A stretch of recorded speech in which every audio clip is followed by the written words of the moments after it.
It's all fun and games until Frankenstein's seal and restrictions come off, and you are left with a total badass.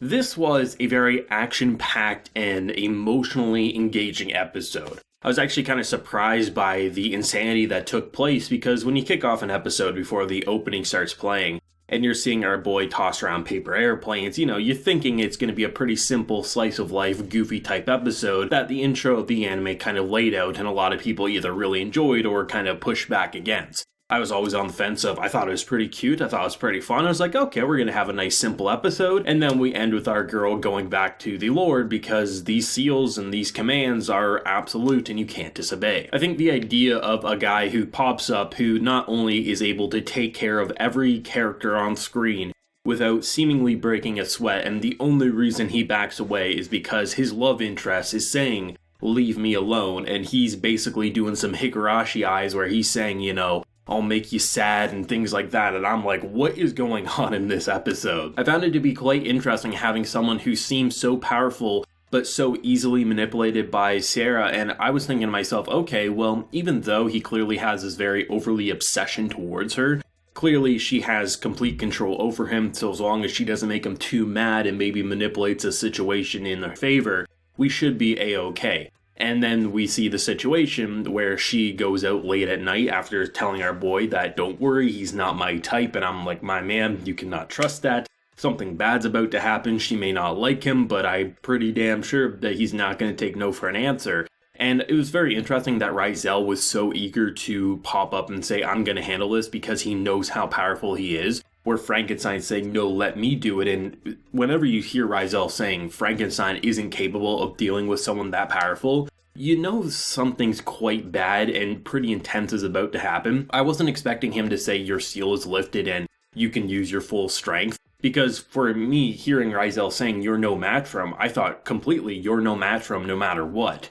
So for him to lift his seal, giving him the chance to prove himself, not to Rizel, but just to himself because he wants to have a good fight. He wants to be able to stand up for his lord. And to see just Rizel looking kind of coldly in the distance as Frankenstein goes on a complete rampage, it's very fascinating, especially considering there's moments where he has the paper airplane in his teeth, and then as the episode progresses and the action goes insane, you see the tea spill on the paper airplane, indicating that something big's about to happen. I think to just see a character who was so easily swayed by this girl, then quickly say, you're coming with me no matter what, and to have Frankenstein of all characters just come in and completely look like a lunatic, but at least that lunatic is on our side so we don't fear like, oh, something really, really bad's about to happen. No, if Frankenstein's laughing like a maniac, it means he's probably a-okay. So to see him completely go nuts, I mean, there's a couple of moments where it looked like Frankenstein completely won and there was no way that he was going to lose. I mean, he completely skewers the guy and puts him like a kebab. Like, you see all these duplicates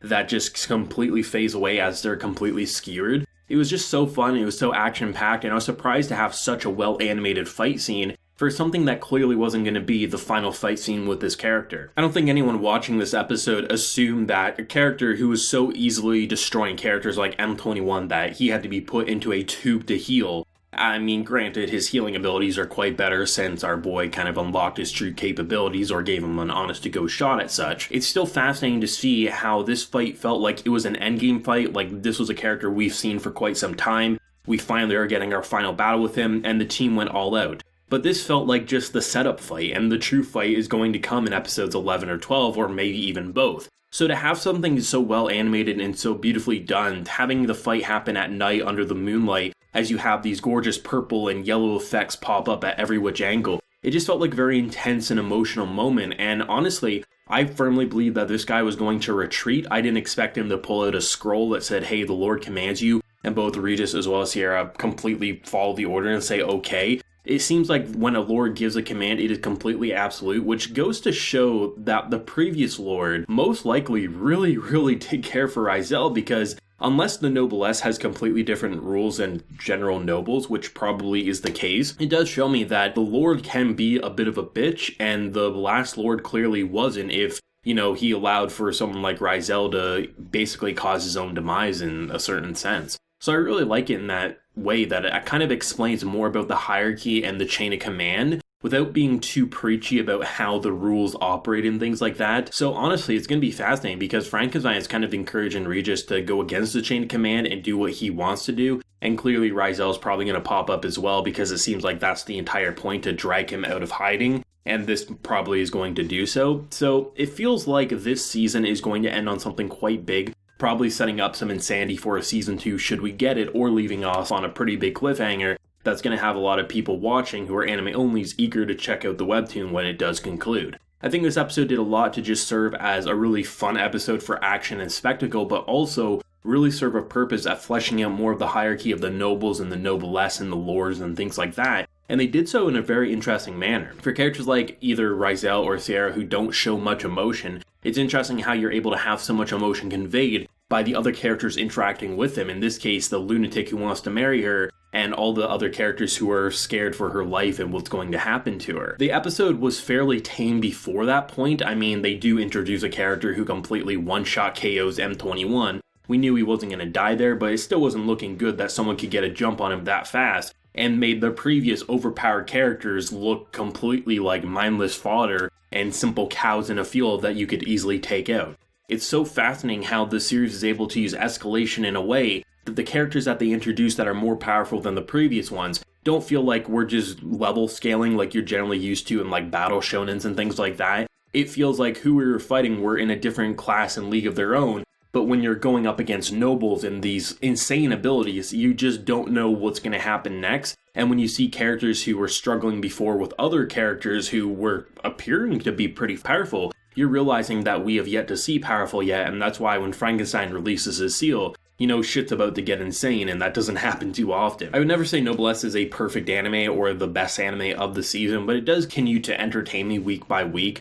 I enter episodes generally assuming what's going to happen based on the first few minutes, but similar to Golden Kamuy in a certain sense, you never really know what an episode's going to look like because the episode starts off so cute and innocent and ends in such a brutal and emotionally engaging way. So Noblesse has a lot to work with, but it definitely feels like since the midway point, it's more on the serious side, more in line with the Awakening OVA, which was my personal favorite point of Noblesse, up until they really switched around to the more serious. And while some people definitely got into this show because of the more simple and sweet and innocent sides of the goofy comedy and slice of life interactions, for me, the star of the show is definitely the story. So the fact that we're getting so much story content, so much action, so much really good information about the nobles and things like that, I can't help but love the show more in the second half than I did in the first. The first half was good, it was entertaining, but it was nothing near the quality that we're seeing now, and you can definitely tell where the time and resources were put in this season. It's definitely in the back half, not the first half, which obviously goes hand in hand that the first half was a little more simple in presentation, so it didn't need to be that flashy, but you can't deny that it's a pure spectacle in the second half and much more in line with the OVA Awakening. So it's going to be fascinating. I think we're going to go out on a bang. I think episodes 11 and 12 are going to serve as both action and emotional, and I'm really excited for more. Overall, it was a solid episode. We're getting into territory where Frankenstein might be experimenting on other characters per their request. There's some good potential going forward, but let me know your thoughts and feelings down below, your favorite moment, and where do you think it might go next week. If you enjoyed the video, of course, leave a like, share your support, and hit that subscribe button if you have been new around here. So until next time, everyone, please take care and have a good one.